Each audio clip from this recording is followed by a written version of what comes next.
હવે આપણે ટોપિક જોવાનો છે વિદ્યુત વિભાજનના દ્રાવણોની અંદર વાહકતા. તો પહેલા વાહકતા જે છે એ આપણે બે પ્રકારમાં છે એ સમજાવી શકાય. ધાતુની અંદર જે વાહકતા હોય એને આપણે શું કહીએ છીએ? ધાત્વીય વાહકતા. અને વિદ્યુત વિભાજનના દ્રાવણમાં વાહકતા.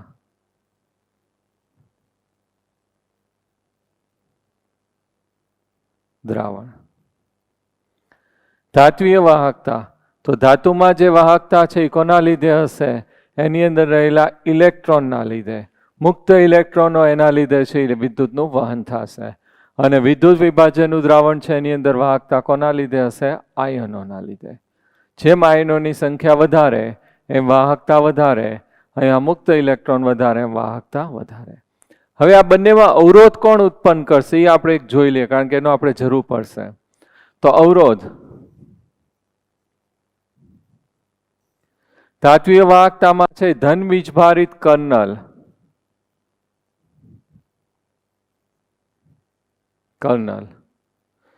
ધાતુ છે એમાંથી સંયોજકતા કક્ષામાંથી ઇલેક્ટ્રોન દૂર થાય એટલે આ રીતે ધાતુ છે ધન વીજભારિત બને. એને શું કહેવામાં આવે છે? ધન વીજભારિત કર્નલ. અને ઇલેક્ટ્રોન છે મુક્ત થાય એને વિસ્થાનીકૃત ઇલેક્ટ્રોન છે કહેવામાં આવે છે. આ રીતે આ ઇલેક્ટ્રોન અને આ બેના આકર્ષણના લીધે અહીંયા છે ધાતુ છે ધન વીજભારિત જોડાયેલા રહે અને ધાત્વિક બંધ પણ કહેવામાં આવે છે. તો આ ધન વીજભારિત કર્નલ જે છે અહીંયા વિદ્યુતના વહનમાં શું કરશે? અવરોધ ઉત્પન્ન કરશે. વિદ્યુત વિભાજનનું દ્રાવણ છે એની અંદર અવરોધ કોણ ઉત્પન્ન કરશે? તો દ્રાવ્ય દ્રાવ્ય વચ્ચેનું આકર્ષણ બળ. NaCl હોય તો Na પ્લસ અને Cl માઇનસ. દ્રાવ્ય અને દ્રાવક. દ્રાવક પાણી હોય તો આપણે એને શું કહીએ છીએ? હાઇડ્રેશન એન્થલ્પી અથવા સોલ્વેશન પણ આપણે કહીએ છીએ. દ્રાવ્ય અને દ્રાવક વચ્ચેના આકર્ષણને શું કહેવાય? સોલ્વેશન. ત્રીજું આવશે દ્રાવક દ્રાવક. તો એને આપણે શું કહીએ છીએ? સ્નિગ્ધતા. તો આ રીતે આવશે દ્રાવ્ય દ્રાવ્ય વચ્ચેનું આકર્ષણ બળ. તો એની અંદર Na પ્લસ Cl માઇનસ. દ્રાવ્ય અને દ્રાવકને આપણે શું કહીએ છીએ? હાઇડ્રેશન એન્થલ્પી. અને દ્રાવક દ્રાવક તો એને આપણે શું કહીએ છીએ? સ્નિગ્ધતા. તો આ બધા જે છે એની અંદર શું કરશે? અવરોધ ઉત્પન્ન કરશે. તો ખાસ યાદ રાખજો, ધાતુની અંદર છે અવરોધ કોણ ઉત્પન્ન કરતા હશે? ધન વીજભારિત કર્નલ. અને વિદ્યુત વિભાજ્ય દ્રાવણની અંદર જે છે અવરોધ કોણ ઉત્પન્ન કરશે? દ્રાવ્ય દ્રાવ્ય વચ્ચેનું આકર્ષણ બળ, દ્રાવ્ય દ્રાવક વચ્ચેનું આકર્ષણ બળ અને દ્રાવક દ્રાવક વચ્ચેનું આકર્ષણ બળ જે છે એની અંદર અવરોધ છે ઉત્પન્ન કરે છે. ક્લિયર? હવે આપણે કેટલાક ટર્મ્સ છે આપ્યા છે, પદો આપ્યા છે, એ આપણે પહેલા સમજી લઈએ. પહેલું જે છે એની અંદર અવરોધ. અવરોધ રેઝિસ્ટન્સ કહેવાય. એટલે એને આપણે કોના વડે દર્શાવીએ છીએ? R વડે. સામાન્ય રીતે આપણે છે ઘન પદાર્થની અંદર આ રીતે જે છે બે આ રીતે આપણે તાર લેતા હોય તો એની વચ્ચેનું અંતર અવરોધ R જે છે એ કયા આવશે? સમપ્રમાણ L/A. L એટલે આ જે છે એની વચ્ચેનું અંતર થશે, લંબાઈ થશે ધાતુ જે લીધી હોય એ, અને એના આડછેદનું ક્ષેત્રફળ આપણે લઈએ છીએ. પરંતુ અહીંયા તો આપણે વિદ્યુત વિભાજ્ય દ્રાવણ લઈએ છીએ, તો આ રીતે વિદ્યુત વિભાજન છે એ દર્શાવી શકાય.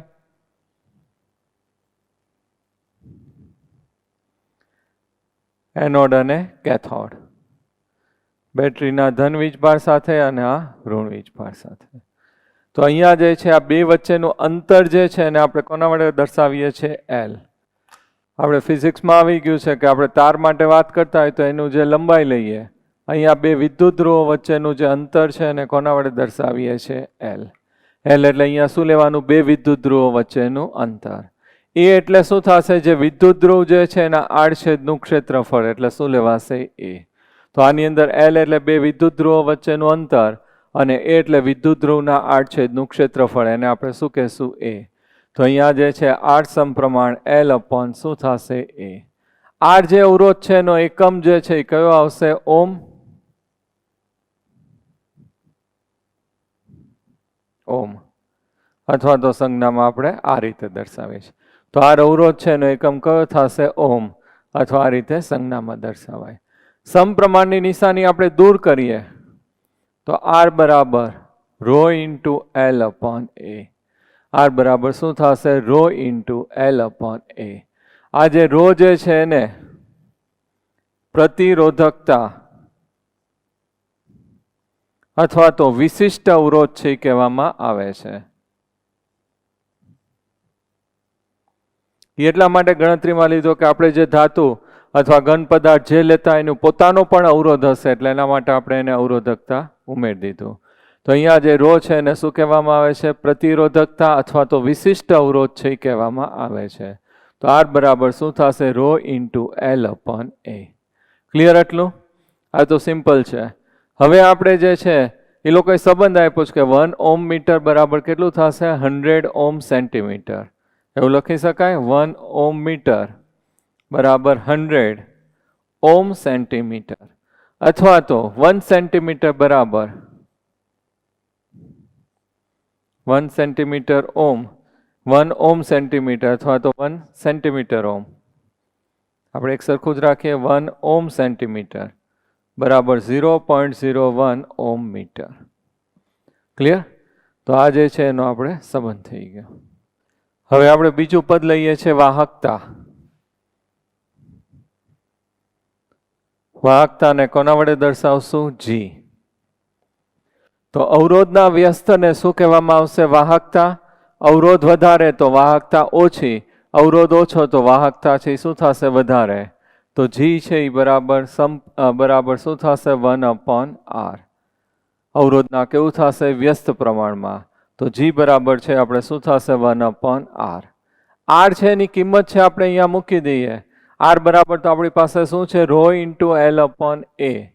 તો જી બરાબર શું થઈ જશે? A upon rho into L. 1 upon rho જે છે એની જગ્યાએ શું લખીએ છીએ? કે.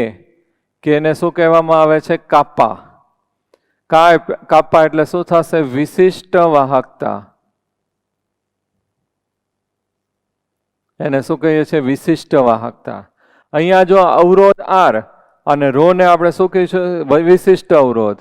અહીંયા વાહકતા જી અને કે કાપાને શું કહેવાશે? વિશિષ્ટ વાહકતા. અહીંયા 1 અપોન રો એટલે વિશિષ્ટ વાહકતા. અહીંયા જે છે રો એને આપણે શું કીધું છે? વિશિષ્ટ અવરોધ. તો એનું વ્યસ્ત એટલે વિશિષ્ટ વાહકતા. તો જી બરાબર A upon rho into L. 1 upon rho એટલે શું કહીએ છીએ? કે કાપા. કાપા એટલે શું થશે? વિશિષ્ટ વાહકતા. હવે આપણે જે છે અહીંયા આ કિંમત છે એ મૂકી દઈએ. જી બરાબર શું થઈ જશે? કે ઇન્ટુ એ અપોન એલ. કે એટલે વિશિષ્ટ વાહકતા. કે બરાબર જી ઇન્ટુ શું થશે? એલ અપોન એ. એલ અપોન એ જે છે એને શું કહેવામાં આવે છે? કોષ અચળાંક. એને કોના વડે દર્શાવીએ છીએ? જી એસ્ટ્રિક અથવા તો જી સ્ટાર વડે દર્શાવવામાં આવે છે. એને શું કહેવાશે? કોષ અચળાંક. એલ અપોન એ જે કોષ અચળાંક છે એટલા માટે કીધો. એલ એટલે આ અંતર છે દરેક વખતે એક સરખું રાખીએ. અને જે વિદ્યુત ધ્રુવ દરેક વખતે સપોઝ ગ્રેફાઇટ લેતા હોય તો ગ્રેફાઇટના આડછેદનું ક્ષેત્રફળ કેવું આવશે? અચળ. એટલે એલ અપોન એ જે છે એને શું કહેવામાં આવે છે? કોષ અચળાંક. અને એને કોના વડે દર્શાવીએ છીએ? જી સ્ટાર વડે અથવા જી એસ્ટ્રિક વડે દર્શાવીએ છીએ. તો અહીંયા કે બરાબર જી ઇન્ટુ શું થઈ જશે? જી સ્ટાર. બીજું અહીંયા જી બરાબર તો આપણી પાસે અવરોધ બરાબર કયું સૂત્ર?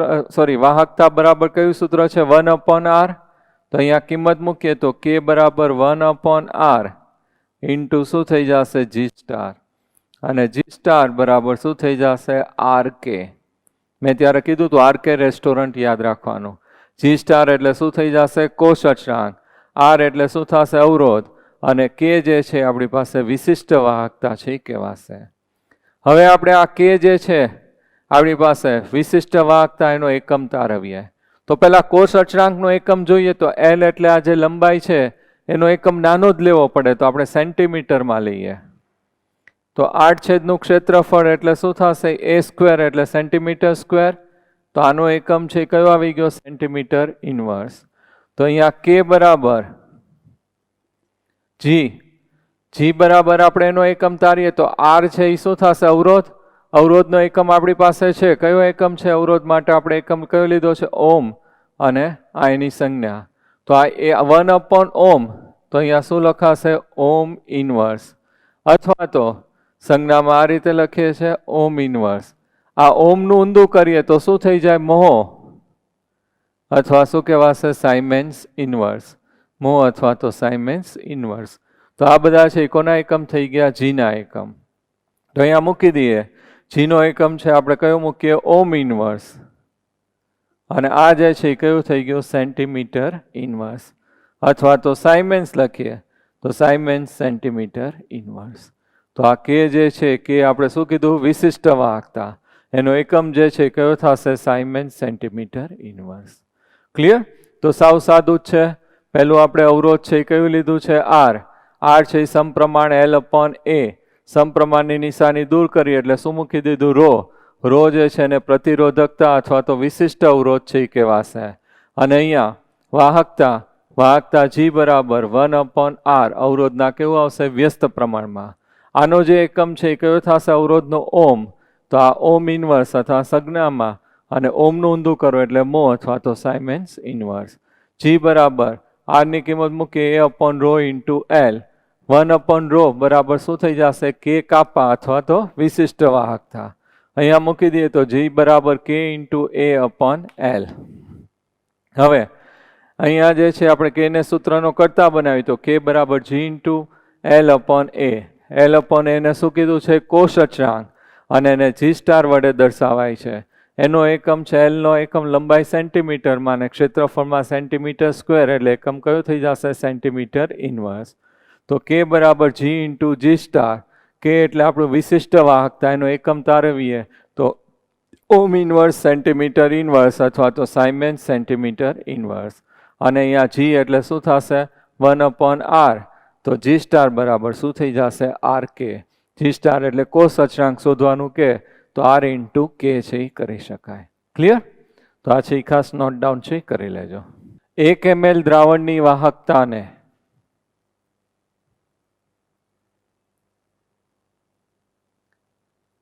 વાહકતાને વિશિષ્ટ વાહકતા કે કહેવામાં આવે છે. જો 1 મોલ વિદ્યુત વિભાજ્યને વિકદના દ્રાવકમાં ઓગાળી બનતા દ્રાવણની વાહકતાને મોલાર વાહકતા લેમ્ડા એમ કહેવામાં આવે છે. આને લેમ્ડા બોલાય અથવા તો કેપ કહેવાય. કેપિટલ લેમ્ડા પણ કહેવાય. તો લેમ્ડા એમ કહેવામાં આવે છે. મોલર વાહકતા લેમ્ડા એમ બરાબર 1000 ઇન્ટુ K અપોન C સાંદ્રતા. અહીંયા કયા એકમમાં આવશે? મોલારિટી. અહીંયા એકમ સાંદ્રતા મોલારિટીમાં લઈએ તો એને શું કહેવાશે? મોલર વાહકતા. અને નોર્માલિટીમાં લઈએ તો શું કહેવાશે? તુલ્ય વાહકતા. તો અહીંયા ઇંગ્લિશમાં તુલ્ય વાહકતાને ઇક્વિવેલન્ટ કહેવાય. તો લેમ્ડા ઇક્વિવેલન્ટ બરાબર 1000 ઇન્ટુ K અપોન શું થઈ જશે? નોર્માલિટી. હવે લેમ્ડા એમ મોલર વાહકતા છે એનો એકમ તારવીએ. ખાસ ધ્યાનથી જોજો. તો અહીંયા આપણે 1000 ગુણ્યા K જે છે એનો એકમ આપણે હમણાં તાર્યો હતો. વિશિષ્ટ વાહકતા K જે છે એનો એકમ આપણે કયો તાર્યો હતો? સાયમેન્સ સેન્ટીમીટર ઇનવર્સ અથવા તો ઓમ ઇનવર્સ સેન્ટીમીટર ઇનવર્સ. તો આપણે અહીં લખી નાખીએ સાયમેન્સ સેન્ટીમીટર ઇનવર્સ. મોલારિટી છે એટલે શું લખાશે? મોલ પર લીટર. હવે આ લીટર છે ક્યાં વયું જશે? ઉપર. તો 1000 ગુણ્યા litre into siemens centimetre inverse અને છેદમાં શું આવશે? મોલ. હવે લીટર 1000 ગુણ્યા લીટર એટલે લીટર શેમાં રૂપાંતર થઈ ગયું? ml માં. ml ગુણ્યા સાયમેન્સ સેન્ટીમીટર ઇનવર્સ અપોન શું થઈ જશે? મોલ. અને આપણે આગળ આવી ગયું છે ઘણી બધી વાર કે 1 ml બરાબર શું થઈ જશે? 1 સેન્ટીમીટર ક્યુબ. 1 cc ક્યુબ આપણે કહીએ છીએ સેન્ટીમીટર ક્યુબ. કારણ કે એટલું કદ થશે. 1 ml તમે લ્યો બરાબર શું થશે? 1 સેન્ટીમીટર ક્યુબ. તો અહીંયા આપણે જે છે ml છે એની જગ્યાએ શું લખી નાખીએ? Centimetre cube. Into siemens centimetre inverse upon કયું આવશે મોલ. તો siemens centimetre square into mole inverse. તો આનો એકમ જે છે એ કયું આવશે? Siemens centimetre square mole inverse. તો મોલર વાહકતાનો એકમ કયો આવશે? Siemens centimetre square mole inverse. અથવા તો સાયમેન્સની જગ્યાએ શું લખાય? Ohm inverse centimetre square mole inverse.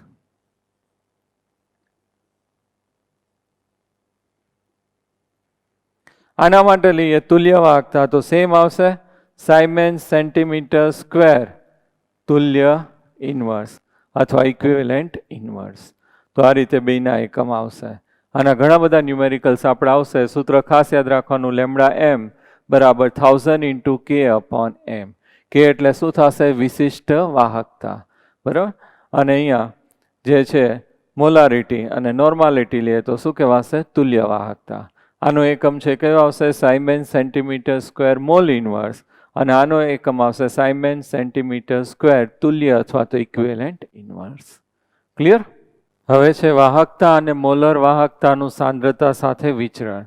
સાંદ્રતામાં ફેરફાર કરીએ, મંદ કરીએ તો શું થશે? એ ફેરફાર આપણે સમજવાનો છે. વિદ્યુત વિભાજ્ય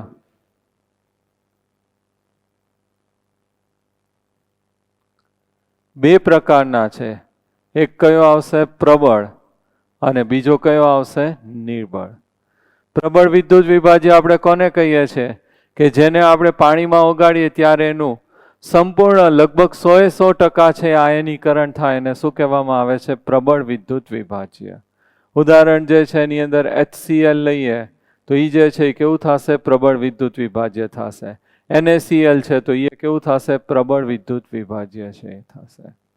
નિર્બળ વિદ્યુત વિભાજ્ય તો એનું પાણીમાં કેવું આયનીકરણ થશે? અંશતઃ આયનીકરણ થાય. એને શું કહેવામાં આવે છે? નિર્બળ વિદ્યુત વિભાજ્ય. એસિટિક એસિડ NH4OH HCN આ બધા છે કેવા થશે? નિર્બળ વિદ્યુત વિભાજ્ય છે. હવે આપણે છે એની અંદર એનું કદમાં ફેરફાર કરીએ, કદ વધારીએ તો સાંદ્રતા છે શું થશે? ઘટશે. તો એની વાહકતામાં શું ફેરફાર થાય એનો આપણે અભ્યાસ કરવાનો છે.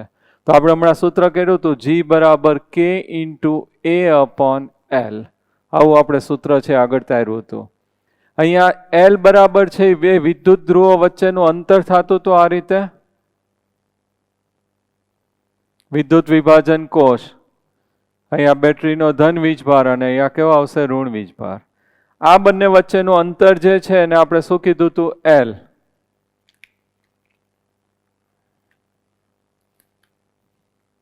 તો એ આપણે નક્કી કરી નાખીએ. આ અંતર છે આપણે સેન્ટીમીટરમાં લેતા હોય તો 1 સેન્ટીમીટર અથવા તો 1 એકમ છે એ નક્કી કરી નાખીએ. તો અહીંયા L ની કિંમત છે આપણે 1 લઈએ. L બરાબર 1 એકમ. એમાં 1 સેન્ટીમીટર સામાન્ય રીતે આપણે લઈએ છીએ. તો G બરાબર શું થઈ જશે? K into A. એટલે આપણે 8 છેદનું ક્ષેત્રફળ લીધું હતું. અહીંયા વાહકતા માટે આપણે આ દ્રાવણનું કદ લઈએ તો A બરાબર છે એ શું થઈ જશે? V થઈ જશે. તો G બરાબર આપણી પાસે શું થઈ જશે? K into V. K into શું થઈ જશે? V. અહીંયા આપણી પાસે વાહકતા ઓલાની અંદર છે આપણે ઘનની અંદર વાહકતા, તો અહીંયા મોલર વાહકતા લેવાનું છે. તો અહીંયા આપણે પાસે G ની જગ્યાએ શું લખાશે? લેમડા M બરાબર K ઇન્ટુ V. તો અહીંયા સીધું જ કહી શકાય આપણે છે કે જેમ એનું કદ વધારીએ એમ એની મોલર વાહકતા છે એ શું થશે? વધશે. સમપ્રમાણમાં છે તો દ્રાવણનું જેમ કદ વધારીએ મોલર વાહકતા છે એ શું થશે? વધશે. જો આપણે આ રીતે સમજીએ, મોલર વાહકતા લેમડા M બરાબર 1000 ઇન્ટુ K અપોન શું થશે? મોલારિટી. મોલારિટી M બરાબર કયું સૂત્ર છે? મોલ પર લીટર. અહીંયા કદ વધે તો મોલારિટી છે એ શું થશે? ઘટશે. મોલારિટી ઘટે એટલે વાહકતા છે એ શું થશે? વધશે. તો જેમ કદ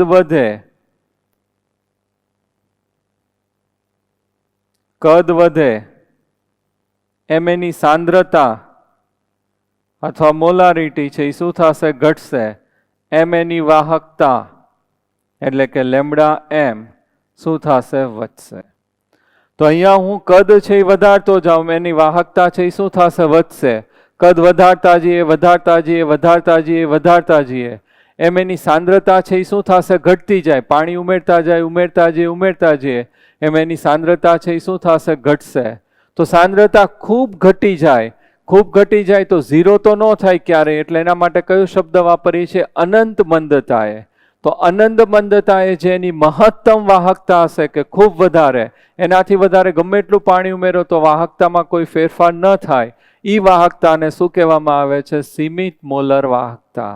તો અહીંયા અનંત મંદતાએ કદ છે હું વધારતો જાઉં, ખૂબ બોર તળાવ જેટલું પાણી નાખી દઈએ તો એને શું કહેવાશે? અનંત મંદતાએ. જેની વાહકતા મહત્તમ થઈ ગઈ હોય, પછી ગમે એટલું પાણી નાખો તો વાહકતામાં ફેરફાર નહીં થાય, એને આપણે શું કહીએ છીએ? સીમિત મોલર વાહકતા. તો અનંત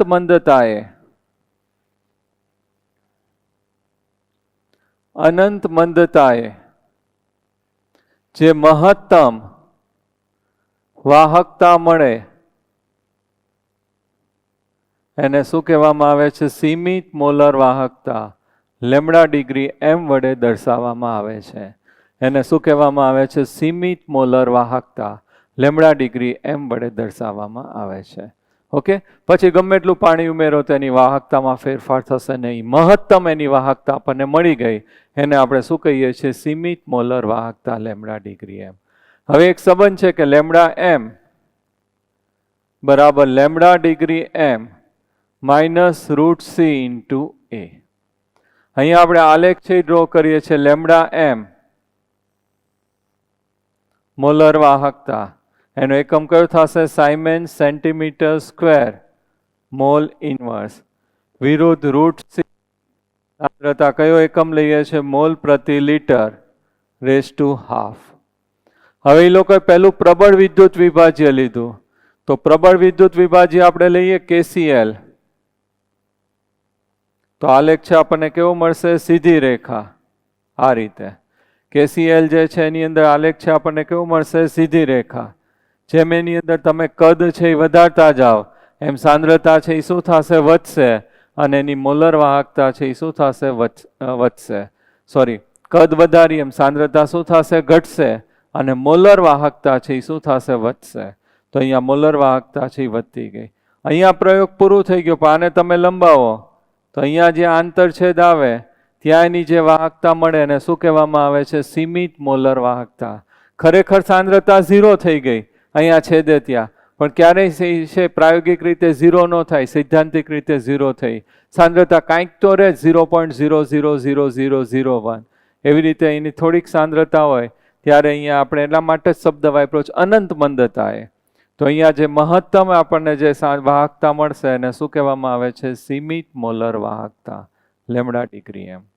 તો વૈજ્ઞાનિકો આવી રીતે પ્રયોગ કર્યા તો પ્રબળ વિદ્યુત વિભાજ્ય માટે સીમિત મોલર વાહકતાનું મૂલ્ય શોધી શકાય છે. દરેક પ્રબળ વિદ્યુત વિભાજ્ય છે એટલે HCl તો ન કહેવાય, આપણે શું લખશું? KCl. ક્ષાર લેવા પડે એટલે. તો હવે નિર્બળ વિદ્યુત વિભાજ્ય લઈએ એસિટિક એસિડ. તો આલેખ છે આપણને આ રીતે વક્ર મળે છે. અહીંયા આલેખ છે એ છેદશે નહીં, તો આનું સીમિત મોલર વાહકતાનું મૂલ્ય છે એ શોધી શકાતું નથી. જો પ્રબળ વિદ્યુત વિભાજ્ય કોઈ પણ લઈએ તો એનો આલેખ છે એ કેવો મળે છે? સીધી રેખા. અને જ્યાં આંતરછેદ આવશે ત્યાં આપણને એનું શું મળી જશે? સીમિત મોલર વાહકતા. પરંતુ નિર્બળ વિદ્યુત વિભાજ્ય છે એ બધા માટે આલેખ કેવો મળે છે? વક્ર. એ અહીંયા છેદશે જ નહીં, તો એનું સીમિત મોલર વાહકતાનું મૂલ્ય શોધી શકાતું નથી. આવું ઓસ્વાલ નામના વૈજ્ઞાનિકે સમજાવ્યો, તેથી તેને ઓસ્વાલના મંદનનો નિયમ કહેવામાં આવે છે. એને શું કહેવાશે? ઓસ્વાલના મંદનનો નિયમ. કે પ્રબળ વિદ્યુત વિભાજ્યની સીમિત મોલર વાહકતાનું મૂલ્ય શોધી શકાય. નિર્બળ વિદ્યુત વિભાજ્યનો આલેખ આ રીતે વક્ર મળે છે, તો એની સીમિત મોલર વાહકતાનું મૂલ્ય છે શોધી શકાતું નથી. આવું કોણે દર્શાવ્યું? ઓસ્વાલે. એટલે એને ઓસ્વાલના મંદનનો નિયમ કહેવામાં આવે છે. આ જે પ્રોબ્લેમ છે એ કોને સોલ્વ કર્યો? કોલહોર્સે. એટલે હવે આપણે છે કોનો અભ્યાસ કરવાનો છે? કોલહોર્સનો નિયમ. ક્લિયર? તો હવે આપણે છે કોલહોર્સનો નિયમ છે જોઈએ. હવે કોલહોર્સ નામના વૈજ્ઞાનિકે પ્રબળ વિદ્યુત વિભાજ્ય લીધા NaX અને KX. X બરાબર શું આવશે? હેલોજન સમૂહ. અને કેટલાક સંબંધો 298 કેલ્વિન તાપમાને છે એ તારવા. તો એની અંદર જે સંબંધ જે છે લેમડા ડિગ્રી એમ એટલે સીમિત મોલર વાહકતા પ્રબળ વિદ્યુત વિભાજ્ય લીધા KCl અને પેલું બીજું લીધું છે NaCl. KCl minus lambda degree m NaCl. પછી lambda degree m KBr minus lambda degree m NaBr બરાબર lambda degree m Ki minus lambda degree m NaI. આ બધાની અંદર જે છે એ ધન આયન જુદા જુદા લીધા અને ઋણ આયન કેવા લીધા? સમાન. આ બધામાં KCl લીધું, પછી કયું લીધું છે? NaCl. તો આલેખ છે NaCl નો કેવો આવે? સીધી રેખા. આંતરછેદનું મૂલ્ય શું દર્શાવશે? એની સીમિત મોલર વાહકતા. અને આ તફાવત છે આપણે મળ્યો. આ સૂત્ર ઉપરથી અહીંયા લખીએ તો ઢાળની કિંમત છે કેટલી કહેવાશે? -a. તો અહીંયા જે છે આ બેનો તફાવત એ લોકોએ શોધ્યો. એવી રીતે કયો ગ્રાફ લીધો? KBr અને NaBr, KI અને NaI. તો દરેકનો તફાવત સમાન મળે છે 23.4 સાયમેન સેન્ટીમીટર સ્ક્વેર મોલ ઇનવર્સ. તો પહેલો એનો સંબંધ છે આ રીતે તાર્યો. તો બધા પ્રબળ વિદ્યુત વિભાજ્યમાં ઋણ આયન સમાન રાખ્યા અને એની વચ્ચેનો તફાવત જે છે એ કેટલો મળે છે? સમાન મળે છે સીમિત મોલર વાહકતાનો. બીજો સંબંધ લીધો એ લોકો NaBr અને NaCl. તો lambda degree m NaCl minus lambda degree m NaBr. આની અંદર છે આપણે શું કર્યું? ધન આયન સમાન રાખ્યા, ઋણ આયનમાં ફેરફાર કર્યો. KBr અને KCl. Lambda degree m KBr minus lambda degree m KCl બરાબર 1.8 સાયમેન સેન્ટીમીટર સ્ક્વેર મોલ ઇનવર્સ. તો આની અંદર બધાનો સંબંધ કેવો મળ્યો? સમાન મળ્યો. તો આના ઉપરથી એવું એને દર્શાવ્યું કે કોઈ પણ પ્રબળ વિદ્યુત વિભાજ્ય છે એની સીમિત મોલર વાહકતાનું મૂલ્ય તેના ધન આયન અને ઋણ આયનની સીમિત મોલર વાહકતાના મૂલ્ય બરાબર હોય છે. લેમડા ડિગ્રી m NaCl બરાબર શું થશે? Lambda degree m Na plus lambda degree m શું થશે? Cl minus. તો આ જે છે અને આવું આયુપેકે સ્વીકાર્યું છે કે આપણે સંયોજન માટે આ સંજ્ઞા વાપરવાની અને આયન માટે આ. બંનેનો અર્થ સરખો જ થશે, સીમિત મોલર વાહકતા. તો આપ જે પ્રબળ વિદ્યુત વિભાજ્યની સીમિત મોલર વાહકતાનું મૂલ્ય તેના ધન આયન અને ઋણ આયનની સીમિત મોલર વાહકતાના મૂલ્યના સરવાળા બરાબર થાય છે. અહીંયા આપણે સાંકેતિક રીતે લખવું હોય તો લેમડા ડિગ્રી m બરાબર લેમડા ડિગ્રી m પોઝિટિવ સીમિત મોલર વાહકતા ધન આયનની અને સીમિત મોલર વાહકતા ઋણ આયનની. અહીંયા V પોઝિટિવ એટલે કોઈ પણ ધન આયન અને V નેગેટિવ એટલે કોઈ પણ કયો થશે? ઋણ આયન. તો આવો જે સંબંધ છે એ કોને દર્શાવ્યો? કોલ્હોલ્ટ્ઝ નામના વૈજ્ઞાનિકે. કે કોઈ પણ પ્રબળ વિદ્યુત વિભાજ્યની સીમિત મોલર વાહકતાનું મૂલ્ય તેના ધન આયન અને ઋણ આયનની સીમિત મોલર વાહકતાના મૂલ્યના સરવાળા બરાબર થાય છે. તો આ થઈ ગયું. હવે આની અંદર આપણો પ્રોબ્લેમ કોણ છે? Acetic acid. તો એનું મૂલ્ય ન શોધી શકાય તો આપણે પ્રબળ વિદ્યુત વિભાજ્યનો ઉપયોગ કરીએ. Lambda degree m acetic acid માટે શોધવાનું છે. તો સીમિત મોલર વાહકતાનું મૂલ્ય કોના માટે લઈએ? સોડિયમ એસિટેટ પ્લસ સીમિત મોલર વાહકતાનું મૂલ્ય HCl માઇનસ સીમિત મોલર વાહકતાનું મૂલ્ય કયું લેશું? NaCl. આનું વિભાજન કરીએ તો lambda degree m acetate ion plus lambda degree m Na plus lambda degree m H positive plus lambda degree m Cl minus lambda degree m Na minus lambda degree m Cl minus. આ જે છે Cl minus cancel થાય, Na cancel થઈ જાય.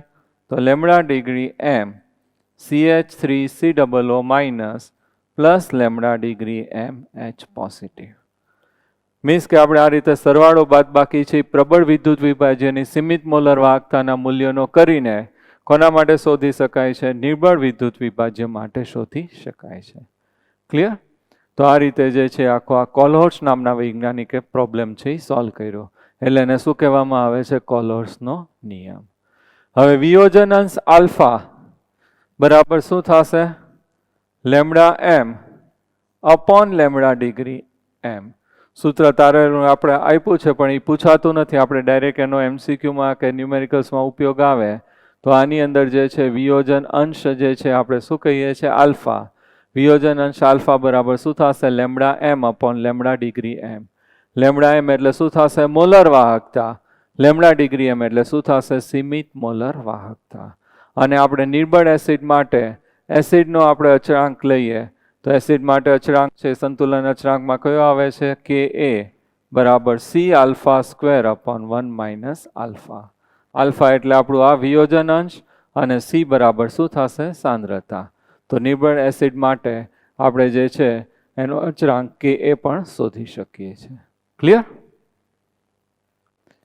હવે આયનીય દ્રાવણોની વાહકતાનું માપન. તો એ આપણે જે છે સામાન્ય રીતે જે છે વાહકતા માપવા માટે કયું સાધન વાપરીએ છીએ વિસ્ટન બ્રિજ. અહીંયા બે સમસ્યા થાય છે. એક જો સીધો પ્રવાહ ડીસી વોલ્ટેજ વાપરવામાં આવે તો જે વિદ્યુત વિભાજ્યો એનું શું થઈ જશે વિદ્યુત વિભાજન થવા માંડે એનોડ કેથોડ ઉપર જમા થવા માંડશે. એટલા માટે તો એ લોકો એનો રસ્તો કાઢ્યો કે ડીસી વોલ્ટેજ છે ડાયરેક્ટ કરંટની જગ્યાએ કયો વોલ્ટેજ વાપરવાનો એસી કરંટ એટલે ઉલટ સુલટ ઓલ્ટરનેટ કરંટ વાપરવાનો.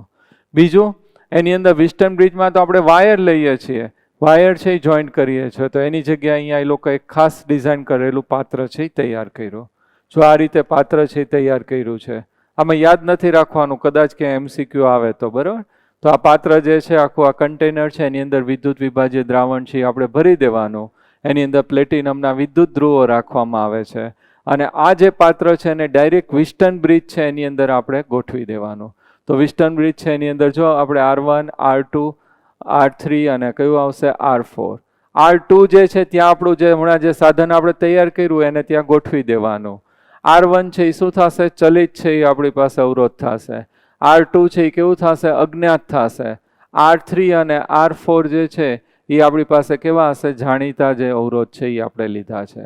તો આ રીતે આપણે અજ્ઞાત અવરોધ છે R2 શોધવો હોય તો R2 બરાબર શું આવશે R1 ઇન્ટુ R4 અપોન કયું આવશે R3.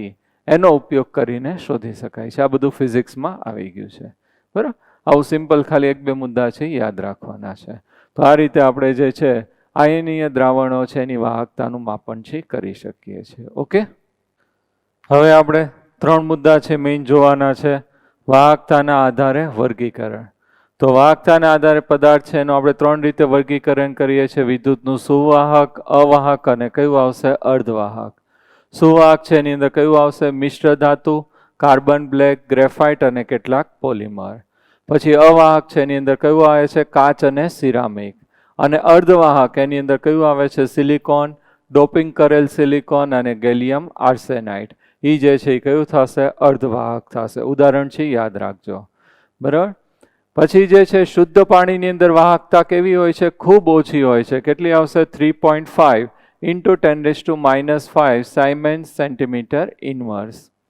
હવે આપણે હમણાં કીધું કે છે કાચ અને સિરામિક છે વિદ્યુતના કેવા હોય છે અવાહક હોય છે.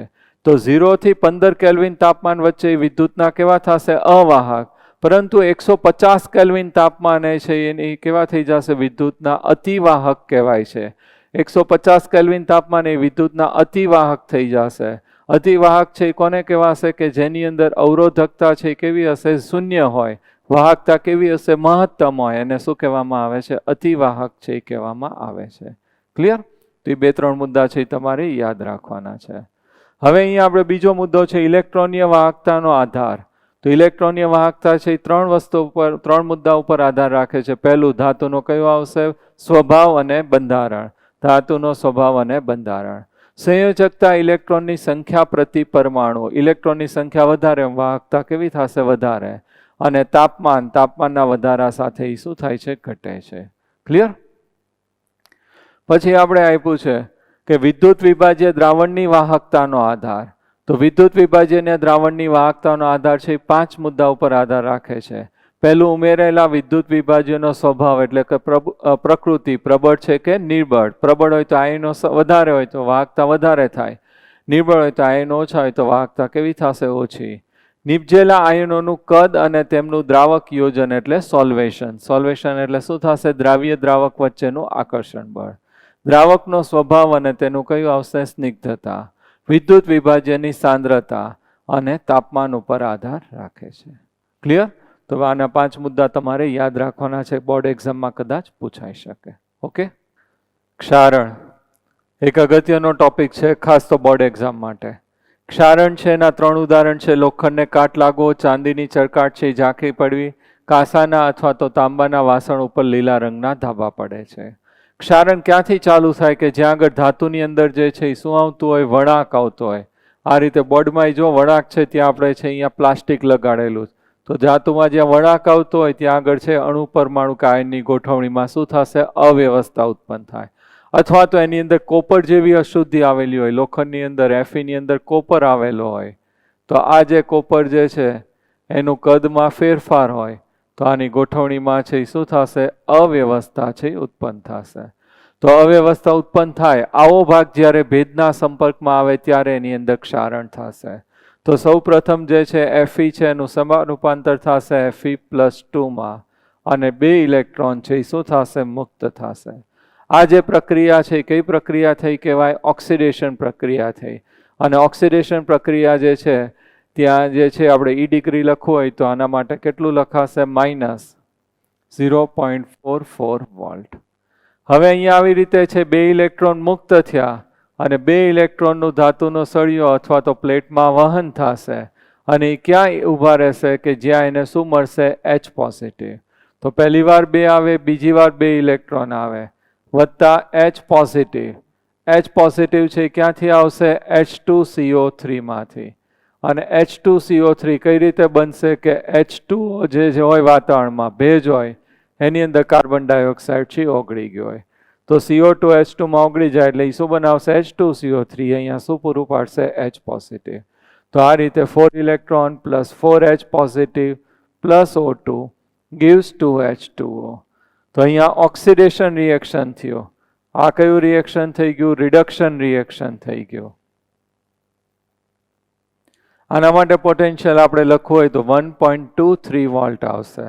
અહીંયા રિડક્શન પોટેન્શિયલ આપણે લખીએ તો 1.23 વોલ્ટ આવશે. અહીંયા ઓક્સિડેશન થાય તો આને એનોડ કહેવાય, અહીંયા રિડક્શન થાય તો આને શું કહેવાશે? કેથોડ કહેવાય. તો અહીંયા Fe+2 જે છે એનું ઓક્સિડેશન થશે. શેમાં થશે? Fe+3માં પ્લસ ઇલેક્ટ્રોન. અને આ Fe+3 છે એ પોતે જ અહીંયા શું થશે? સ્થાનાંતરિત થશે અને ત્યાં H2O સાથે જોડાઈને શું બનાવશે? Fe2O3 into X mole of H2O. એની સાથે જોડાય એને આપણે શું કહીએ છીએ? કાટ. લોખંડને કાટ લાગે ત્યારે જે પોપડી નીકળે એને શું કહેવામાં આવે છે? Fe2O3 into X mole of H2O. એને શું કહેવાશે? કાટ. અથવા તો તમે આ રીતે પણ રિએક્શન સમજાવી શકો કે આ Fe+2 વત્તા અહીંયા શું ઉત્પન્ન થયું છે? H2O. અહીંયા જે વાતાવરણમાં ઉત્પન્ન થયેલું વાતાવરણમાં જે ભેજ હોય એ H2O. તો 2Fe+2 plus 2 moles of H2O plus 1/2 O2 gives Fe2O3 into 2 mole of H2O. અથવા તો આપણે અહીંયા જે છે હાઇડ્રોજન છે એ દૂર થઈ જાય પ્લસ 4H પોઝિટિવ. તો આને આપણે શું કહેવાશે? કાટ કહીએ છીએ. Fe2O3 અને ભેજ પાછો જોડાઈ જાય. તો આવું એક રિએક્શન પણ આપ્યું છે. અહીંયા +2 માંથી શેમાં રૂપાંતર થઈ ગયું? +3. તો ઓક્સિડેશન થયું જ કહેવાય. તો આ જે છે એને આપણે કાટ કહીએ છીએ. Fe2O3 into X mole of H2O. કાટ લાગે એટલે ઘણું બધું નુકસાન થાય. તો કોરોઝન અથવા તો ક્ષારણ અટકાવવા માટેની પદ્ધતિ આપી છે કે પહેલું એના ઉપર આપણે રંગ લગાડી દઈએ. તો રંગ લગાડી દઈએ તો શું થશે? એને વાતાવરણના સંપર્કમાં જ નહીં આવે તો એનું ક્ષારણ છે થશે નહીં. તો એ આપણે અટકાવી શકીએ. પણ એની અંદર પ્રોબ્લેમ એ છે કે રંગ ઉખડી જાય તો પાછો ત્યાં ભેજના સંપર્કમાં આવે તો ક્ષારણ છે ચાલુ થઈ જાય. તો બીજું આપણે એના ઉપર કરીએ છીએ ઝિંકનું પાતળું પડ લગાવીએ છીએ લોખંડ ઉપર. એને શું કહેવામાં આવે છે? ગેલ્વેનાઇઝિંગ. અને જે આયન છે એને શું કહેવામાં આવશે? Galvanize ion. તો એ કાયમી રહેશે કે એમાં છે ઝિંક ઉખડી જાય તો પણ ક્ષારણ છે ચાલુ થશે નહીં. પછી ત્રીજું આપ્યું છે સ્ટીમર જે છે એનો નીચેનો ભાગ જે છે એ કોનો બનેલો હશે? લોખંડનો. અને સતત પાણીના સંપર્કમાં હશે એટલે એનું સૌથી વધારે ક્ષારણ છે જોવા મળે. તો એ અટકાવવા માટે એના ઉપર ઝિંક અથવા તો મેગ્નેશિયમના ચોસલા લગાડવામાં આવે છે. અને ઝિંક અને મેગ્નેશિયમ છે એનું સતત ઓક્સિડેશન થશે, પોતે એનોડ તરીકે કાર્ય કરશે અને અંદર જે લોખંડ છે સ્ટીમરના નીચેનો ભાગનો, એનું ક્ષારણ છે થવા દેશે નહીં. તો એ પોતે બલિદાન આપશે, પોતાનું ઓક્સિડેશન થવા દેશે, અંદર પ્લેટનું લોખંડનું થવા દેશે નહીં. તેથી તેને બલિદાન આપનારો એનોડ કહેવામાં આવે છે. એને આપણે શું કહીએ છીએ? બલિદાન આપનારો એનોડ. અને એને આપણે સમયાંતરે બદલવો પડે છે, કારણ કે એનું પોતાનું શું થાય છે? ક્ષારણ થાય છે. ચોથું આપ્યું છે કેટલાક કેમિકલ પદાર્થો આપણે ક્ષારણ અટકાવવા માટે વાપરીએ છીએ, અને ઇન્હિબિટર્સ અથવા તો નિરોધકો કહેવામાં આવે છે. ઉદાહરણ તરીકે બિસ્ફિનોલ. તો એ પણ ક્ષારણ છે, શું થશે? અટકાવશે. તો આ રીતે જુદી જુદી પદ્ધતિ દ્વારા ક્ષારણ છે આપણે અટકાવી શકીએ છીએ. ઓકે, હવે આપણે વિદ્યુત રાસાયણિક કોષ અને વિદ્યુત વિભાજન કોષ. વિદ્યુત રાસાયણિક કોષ આપણે અભ્યાસ કર્યો, વિદ્યુત વિભાજન છે આપણે હવે અભ્યાસ કરવાનો છે. તો બે આપણે તફાવતના સ્વરૂપમાં જ યાદ રાખશું. બોર્ડ એક્ઝામમાં તફાવતે પૂછાય છે. તો વિદ્યુત રાસાયણિક કોષ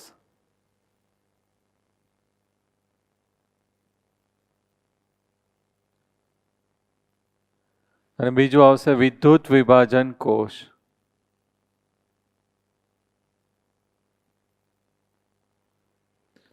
વિદ્યુત રાસાયણિક કોષ જે છે એ આપણે કર્યો ડેનિયલ કોષ. એનોડ અને કેથોડ બંને છે આપણે કેવા પાત્રમાં રાખીએ છીએ? જુદા પાત્રમાં. ZnSO4 નું દ્રાવણ અને કોની પટ્ટી રાખીએ છીએ? ઝિંક. કોપરની પટ્ટી અને CuSO4 નું દ્રાવણ. બાહ્ય પરિપથ છે કોપર દ્વારા પૂર્ણ કરશો. અહીંયા આપણે ગેલ્વેનોમીટર રાખીએ છીએ. સર્કિટ પૂરી કરવા માટે અહીંયા શું રાખશું? ક્ષાર સેતુ. તો આ જે છે વિદ્યુત રાસાયણિક કોષ થઈ ગયો. વિદ્યુત વિભાજન કોષની અંદર જે દ્રાવણનું વિદ્યુત વિભાજન કરવાનું હોય આ પાત્રમાં લેવામાં આવે છે અને વિદ્યુત વિભાજ્ય કહેવામાં આવે છે. એનોડ અને કેથોડ છે એક જ પાત્રમાં આપણે રાખીએ છીએ અને અહીંયા બેટરી સાથે કનેક્ટ કરીએ, ધન વીજભાર સાથે અને ઋણ વીજભાર સાથે. તો આ વિદ્યુત રાસાયણિક કોષ થઈ ગયો અને આને શું કહેવાશે? વિદ્યુત વિભાજન કોષ. જેનું વિદ્યુત વિભાજન કરવાનું એ દ્રાવણ અહીંયા લેવામાં આવે છે. 2માં 6 મુદ્દા છે. વિદ્યુત રાસાયણિક કોષ છે એની અંદર રાસાયણિક ઉર્જાનું શેમાં રૂપાંતર થશે? વિદ્યુત ઉર્જામાં. રાસાયણિક પ્રક્રિયા થઈને અહીંયા વિદ્યુત પ્રવાહ છે ઉત્પન્ન કરે છે, એટલે શું કહેવાશે? રાસાયણિક ઉર્જાનું શેમાં રૂપાંતર થાય છે? વિદ્યુત ઉર્જામાં. આની અંદર વિદ્યુત ઉર્જા જે છે એનું શેમાં રૂપાંતર થશે? રાસાયણિક ઉર્જામાં. બેટરી જેટલી વાર ચાલુ કરી એટલી વાર ઓક્સિડેશન રિડક્શન પ્રક્રિયા થશે અને વિદ્યુત પ્રવાહ છે પ્રસાર કરી એટલી વાર ઓક્સિડેશન રિડક્શન પ્રક્રિયા થઈ નિપજ છે આપણને મળશે. તો અહીંયા રાસાયણિક ઉર્જાનું વિદ્યુત ઉર્જામાં રૂપાંતર થાય છે. અહીંયા વિદ્યુત ઉર્જાનું શેમાં રૂપાંતર થાય છે? રાસાયણિક ઉર્જામાં રૂપાંતર થાય છે. અહીંયા જે છે રેડોક્સ પ્રક્રિયા છે કેવી થાય છે? આપમેળે થાય છે. અહીંયા રેડોક્સ પ્રક્રિયા આપમેળે થતી નથી, વિદ્યુત પ્રવાહ પસાર કરી એટલે પ્રક્રિયા છે એ થશે. એનોડ અને કેથોડ છે એ જુદા જુદા પાત્રમાં રાખેલા છે. એનોડ અને કેથોડ છે કેવા થશે? એક જ પાત્રમાં રાખેલા છે. બીજું, અહીંયા જે વિદ્યુત ધ્રુવ જે છે જેના ઉપર ઓક્સિડેશન થાય એને શું કહેવામાં આવે છે? એનોડ. અને જે વિદ્યુત ધ્રુવ ઉપર રિડક્શન થાય એને શું કહીએ છીએ? કેથોડ. બેટરીના ધન વીજભાર સાથે જોડાયેલા વિદ્યુત ધ્રુવને અહીંયા શું કહેવાશે? એનોડ. અને બેટરીના ઋણ વિદ્યુત ધ્રુવ સાથે જોડાયેલા બેટરીના ઋણ વીજભાર સાથે જોડાયેલા વિદ્યુત ધ્રુવને શું કહેવામાં આવે છે? કેથોડ. ક્લિયર? એનોડ ઉપર ઓક્સિડેશન થાય, કેથોડ ઉપર રિડક્શન થશે. અહીંયા ક્ષાર સેતુની જરૂર પડે છે, અહીંયા ક્ષાર સેતુની જરૂર પડતી નથી. આની અંદર ઉદાહરણ છે ડેનિયલ કોષ, ગેલ્વેનિક કોષ અને લેડ સંગ્રાહક કોષ. આની અંદર ઉદાહરણ કયા આવશે? ઇલેક્ટ્રોપ્લેટિંગ અથવા ધાતુનું શુદ્ધિકરણ. ક્લિયર? તો 2 આવશે વિદ્યુત રાસાયણિક કોષ અને બીજું કયું આવશે? વિદ્યુત વિભાજન કોષ. વિદ્યુત રાસાયણિક કોષ છે એની અંદર રાસાયણિક ઉર્જાનું વિદ્યુત ઉર્જામાં રૂપાંતર થશે, વિદ્યુત ઉર્જાનું રાસાયણિક ઉર્જામાં. એનોડ અને કેથોડ છે એ જુદા જુદા પાત્રમાં છે. એનોડ અને કેથોડ એક પાત્રમાં. ક્ષાર સેતુની જરૂર પડે છે, અહીંયા ક્ષાર સેતુની જરૂર પડતી નથી. રેડોક્સ પ્રક્રિયા આપમેળે થાય છે, રેડોક્સ પ્રક્રિયા આપમેળે થતી નથી. અહીંયા જે વિદ્યુત ધ્રુવ ઉપર ઓક્સિડેશન થાય એને શું કહેવાશે? એનોડ. જે વિદ્યુત ધ્રુવ ઉપર રિડક્શન થાય એને શું કહેવાશે? કેથોડ. બેટરીના ધન વીજભાર સાથે જોડાયેલા વિદ્યુત ધ્રુવને એનોડ, બેટરીના ઋણ વીજભાર સાથે જોડાયેલા વિદ્યુત ધ્રુવને શું કહેવામાં આવે છે? કેથોડ. અહીંયા ઉદાહરણ છે ડેનિયલ કોષ, ગેલ્વેનિક કોષ અને લેડ સંગ્રાહક કોષ. અહીંયા આવશે ઇલેક્ટ્રોપ્લેટિંગ અને કયું આવશે ઇલેક્ટ્રો રિફાઇનિંગ. ઓકે, બોર્ડ એક્ઝામમાં પૂછાય છે. હવે આપણે વિદ્યુત વિભાજન છે એનો અભ્યાસ કરવાનો છે. તો જુદા જુદા વિદ્યુત વિભાજન આપ્યા છે. તો શુદ્ધ પાણી છે એનું વિદ્યુત વિભાજન નહીં થાય, કારણ કે એમાં H પોઝિટિવ અને OH નેગેટિવ આયન કેવા હશે? સમાન. એવી રીતે NaCl તમે લ્યો ઘન અવસ્થામાં, એનો પાવડર લઈને અહીંયા ભરી દો અને બેટરી ચાલુ કરો તો એનું વિદ્યુત વિભાજન છે શક્ય નથી. તો અહીંયા જે છે શુદ્ધ NaCl ઘન અવસ્થામાં હોય તો એનું વિદ્યુત વિભાજન શક્ય નથી. તો NaCl છે ને આપણે શું કરીએ છીએ? ઓગાળીએ છીએ, પિઘલિત અવસ્થામાં લઈએ છીએ. તો અહીંયા આપણે NaCl પિઘલિત અવસ્થામાં લઈએ તો Na પ્લસ અને Cl માઇનસ. ઋણ આયનનું સ્થાનાંતર ક્યાં થશે? એનોડ ઉપર. ધન આયનનું સ્થાનાંતર કેથોડ ઉપર. જો આ રીતે સમજાવી શકાય. NaCl છે એ આપણે કેવું લઈએ છીએ? લિક્વિડ. પિઘલિત અવસ્થામાં આપણે લઈએ છીએ. હવે એનોડ જે છે ઉપર શું થાય? ઓક્સિડેશન.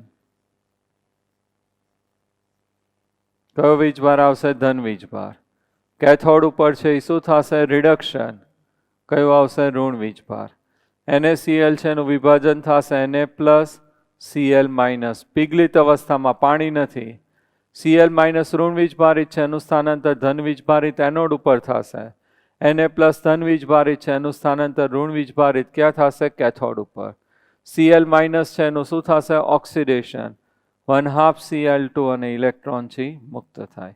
આ જે છે લિક્વિડ અને આ ગેસિયસ. આ બાજુ શું આવશે? Na પ્લસ પ્લસ ઇલેક્ટ્રોન શેમાં રૂપાંતર થશે? Na. લિક્વિડ અને સોલિડ. તો એનોડ ઉપર છે કયો વાયુ ઉત્પન્ન થશે? ક્લોરીન વાયુ. અને કેથોડ ઉપર છે કયું આવશે? સોડિયમ ધાતુ છે એ ઉત્પન્ન થાય છે. તો આ રીતે આપણને નિપજ છે મળે છે. ટેબલમાં આપણે બધી લીધેલી જ છે, ખાસ તમારે યાદ રાખવાનું છે, પણ બધામાં ક્રિયા છે આ રીતે થશે. બીજું સાંદ્ર NaCl લઈએ. તો સાંદ્ર NaCl છે એની અંદર શું થશે? કે પાણી ઓછું હશે ને NaCl કેવું હશે? વધારે. તો આ રીતે બંને બાજુ Na પ્લસ Cl માઇનસનું સ્થાનાંતર થાય. ભેગું કોનું થશે? પાણીનું થશે. કારણ કે અહીં આજુબાજુ પાણી તો રહેલું જ હોય, એટલે પાણીના કોન્ટેક્ટમાં તો હોય જ H2O. એવી રીતે આ પણ H2O કોન્ટેક્ટમાં હશે. તો અહીંયા તો H2O કરતા છે ક્લોરીનનું ઓક્સિડેશન સહેલાઈથી થાય. તો એનોડ ઉપર કયો વાયુ ઉત્પન્ન થશે? ક્લોરીન વાયુ. અને આ બાજુ છે H2O જે છે ઓક્સિડેશન Na પ્લસ કરતા સહેલાઈથી થશે. બંને હોય કેથોડ ઉપર, પણ Na પ્લસની જગ્યાએ ઓક્સિડેશન રિડક્શન છે કોનું થઈ જશે? H2O. તો Na પ્લસ કરતા રિડક્શન H2O સહેલાઈથી થાય. તો H2O રિડક્શન થાય. 2H2O plus 2 electron gives H2 plus 2OH negative. તો કેથોડ ઉપર છે શું ઉત્પન્ન થશે? હાઇડ્રોજન વાયુ. અને Na પ્લસ અને OH માઇનસ ભેગા થઈને શું બનાવશે? NaOH. તો ખાસ યાદ રાખજો, આપણે સાંદ્ર NaCl લઈએ તો એનોડ ઉપર છે કયો વાયુ ઉત્પન્ન થશે? ક્લોરીન વાયુ. અને કેથોડ ઉપર હાઇડ્રોજન વાયુ વત્તા શું મળશે આપણને? NaOH. ફિનોફથેલિન નાખીએ તો આપણને પિંક કલર છે એ મળશે.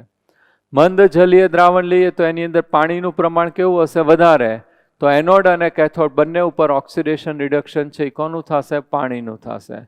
તો મંદ જલીય NaCl લઈએ તો એનોડ ઉપર પાણીનું ઓક્સિડેશન થઈને ઓક્સિજન વાયુ મળશે. કેથોડ ઉપર જે છે રિડક્શન થઈને આપણને હાઇડ્રોજન વાયુ મળશે. એવી રીતે આપણે જલીય Na2SO4 લઈએ તો એનોડ ઉપર ઓક્સિડેશન વાયુ અને કેથોડ ઉપર જે છે એ કયો આવશે? હાઇડ્રોજન વાયુ. તો મંદ જલીય દ્રાવણ લઈએ ત્યારે એનોડ અને કેથોડ ઉપર ઓક્સિડેશન રિડક્શન કોનું થશે? પાણી. આ NaCl3 છે આપણે લીધા અને એક Na2SO4. બધામાં વિદ્યુત ધ્રુવ છે આપણે કયા વાપરીએ છીએ? ગ્રેફાઇટ, નિષ્ક્રિય વિદ્યુત ધ્રુવ. જો ફરીવાર એકવાર જોઈ લઈએ. પિઘલિત NaCl તો એનોડ ઉપર ક્લોરીન વાયુ, કેથોડ ઉપર સોડિયમ ધાતુ. સાંદ્ર NaCl એનોડ ઉપર ક્લોરીન વાયુ, કેથોડ ઉપર હાઇડ્રોજન વાયુ અને NaOH. મંદ જલીય NaCl તો એનોડ ઉપર ઓક્સિજન, કેથોડ ઉપર હાઇડ્રોજન. જલીય Na2SO4 એનોડ ઉપર ઓક્સિજન, કેથોડ ઉપર હાઇડ્રોજન. હવે આપણે વિદ્યુત વિભાજન કરીએ છીએ જલીય CuSO4. ખાસ આની અંદર જોવાનો વિદ્યુત ધ્રુવ કયો વાપરીએ છીએ? ગ્રેફાઇટ વિદ્યુત ધ્રુવ વાપરીએ તો એનોડ ઉપર જે છે સ્થાનાંતર CuSO4 હોય.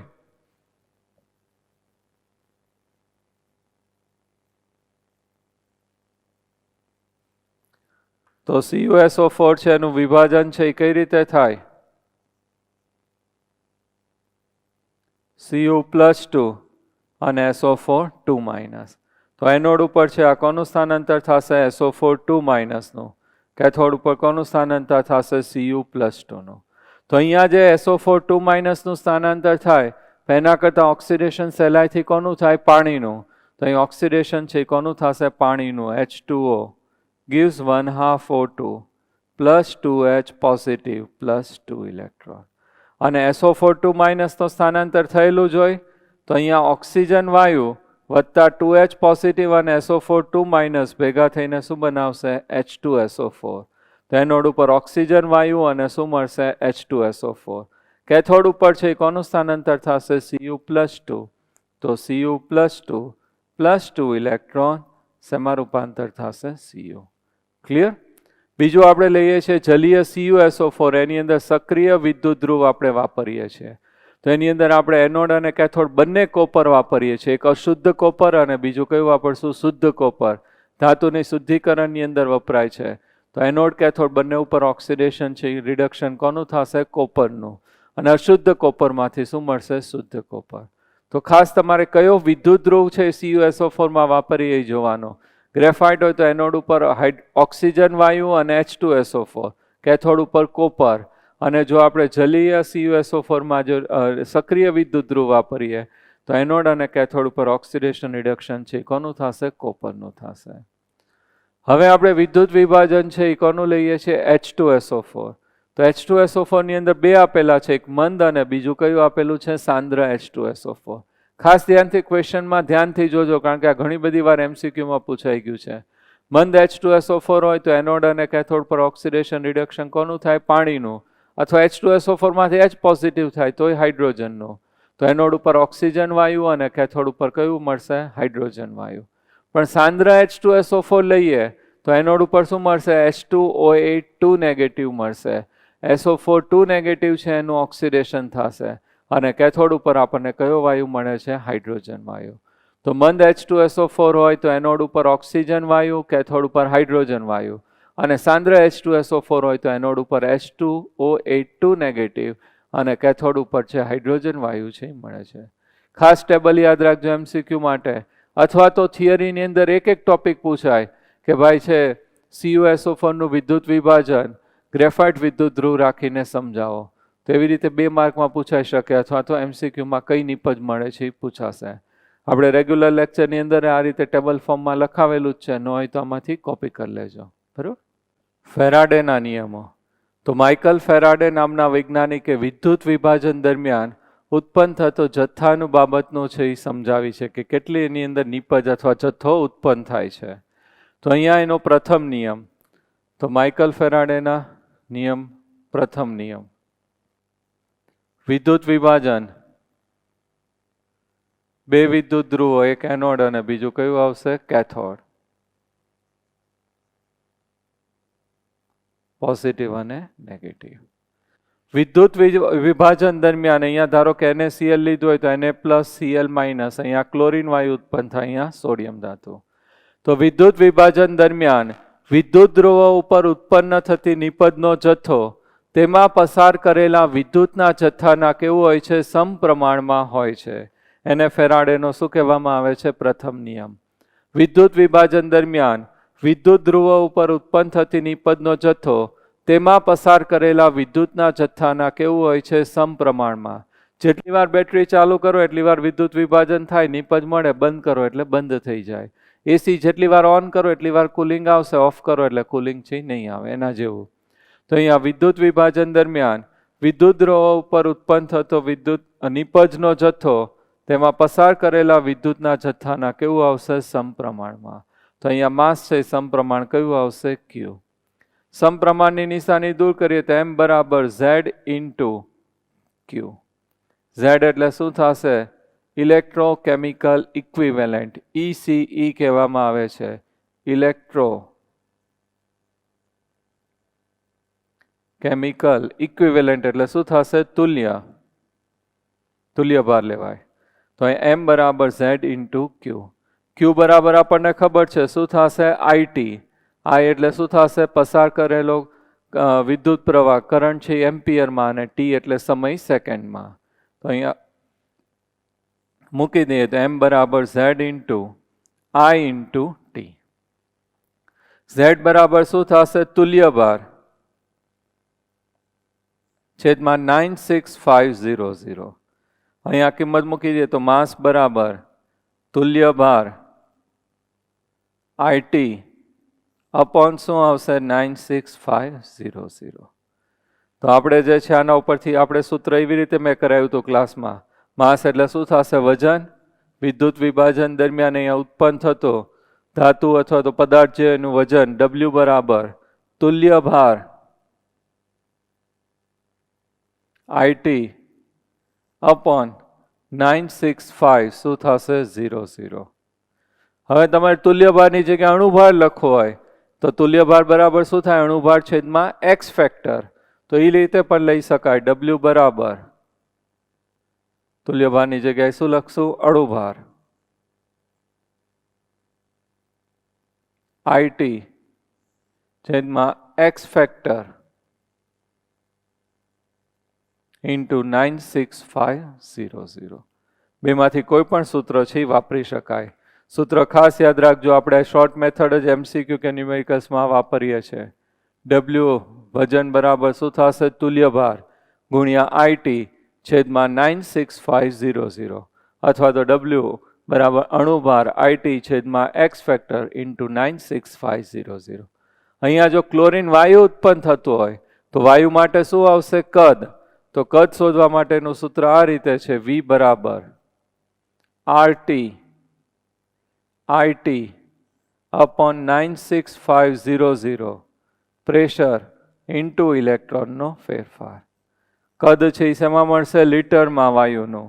R એટલે અચળાંક, T એટલે શું થશે? તાપમાન કેલ્વિનમાં, I એટલે કરંટ એમ્પિયરના અને T એટલે સમય સેકન્ડમાં. છેદમાં 96500 વાયુનું જે દબાણ હોય અને ગુણ્યા ઇલેક્ટ્રોનનો ફેરફાર. તો આ રીતે ડાયરેક્ટ આપણને કદ છે એ મળી જાય. તો ખાસ આ બે ફોર્મ્યુલા યાદ રાખજો. ન્યુમેરિકલ્સ MCQમાં આપણે એનો જ ઉપયોગ છે કરશું. હવે આપણે ફેરાડેનો બીજો નિયમ લઈએ છીએ.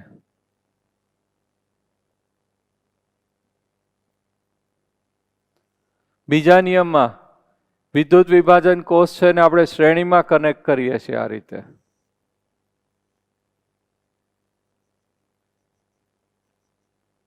અહીંયા ZnSO4 નું દ્રાવણ અને બે વિદ્યુત ધ્રુવ આપણે અહીંયા રાખીએ છીએ.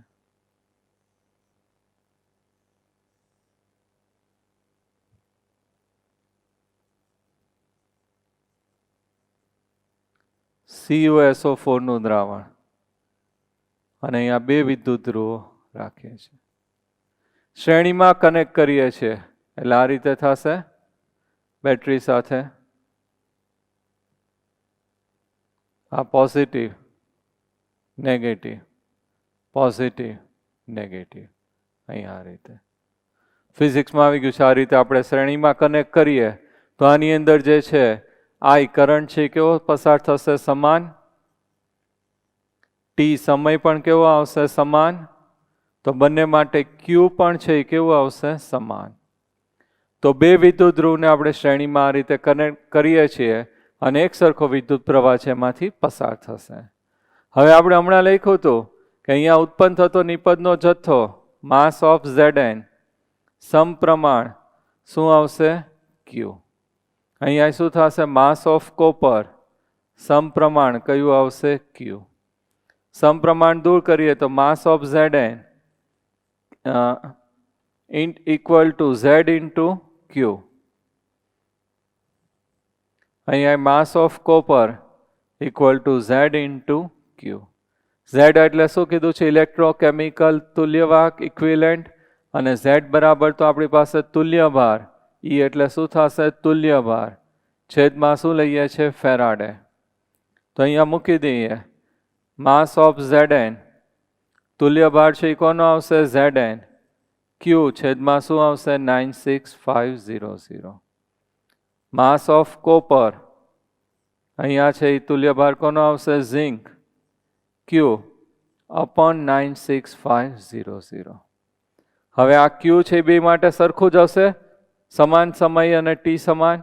આ તો ફેરાડેની કિંમતે અચળ છે તો આ રીતે લખાય. માસ of zinc upon mass of copper બરાબર શું આવશે? તુલ્ય ભાર. કોનો આવશે? ઝિંક છેદમાં તુલ્ય ભાર છે કોનો આવશે? કોપરનો. બેને સરખાવી શકાય તો આના ઉપરથી એવું કહી શકાય કે અહીંયા જે માસ છે ઉત્પન્ન થતો નિપજનો જથ્થો તેના તુલ્ય ભારના કેવો આવશે? સમપ્રમાણમાં. તો જુદા જુદા વિદ્યુત વિભાજન કોષને શ્રેણીમાં કનેક્ટ કરીએ. એક સરખો વિદ્યુત પ્રવાહ છે પસાર થશે તો તેના વિદ્યુત વિભાજન દરમિયાન તેના વિદ્યુત ધ્રુવો ઉપર ઉત્પન્ન થતો નિપજનો જથ્થો તેના તુલ્ય ભારના સમપ્રમાણમાં થશે. અહીંયા ઝિંકના તુલ્ય ભારના સમપ્રમાણમાં, અહીંયા કોપરના તુલ્ય ભારના કેવું થશે? સમપ્રમાણમાં. તો અહીંયા માસ છે સમપ્રમાણ કયું આવશે? ઇક્યુ એટલે એના તુલ્ય ભાર. અથવા તો સામાન્ય સૂત્ર લખો એ માસને વજન કહીએ તો W1/W2 બરાબર equivalent weight 1 upon equivalent weight 2. Clear? તો આ રીતે છે લખી શકાય. તો આ જે છે એ ફેરાડેનો શું થયો? બીજો નિયમ. ત્રીજો નિયમ નહીં પણ એ લોકો એનો છે આધુનિક નિયમ આપ્યો છે ફેરાડેનો, મોડર્ન ફેરાડેઝ લો.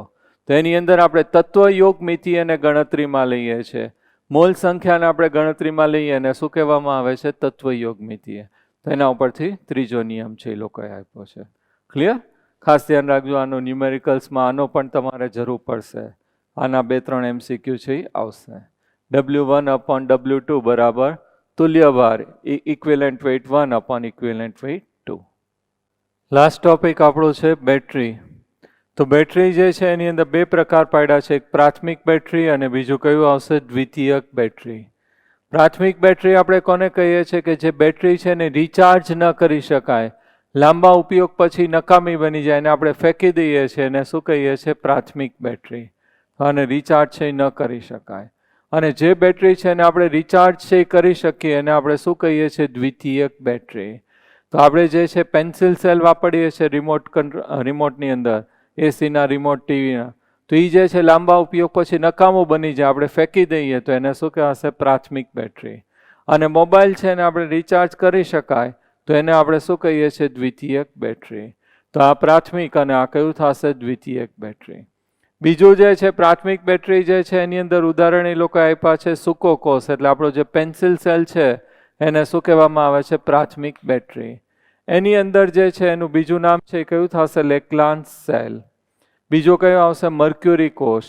મર્ક્યુરી કોષ છે આપણે કોને કહીએ છીએ? કે આપણી ઘડિયાળની અંદર અથવા તો કેલ્ક્યુલેટરની અંદર જે સેલ હોય છે સ્ટીલના બટન સેલ કહીએ છીએ, એને શું કહેવાશે? મર્ક્યુરી કોષ.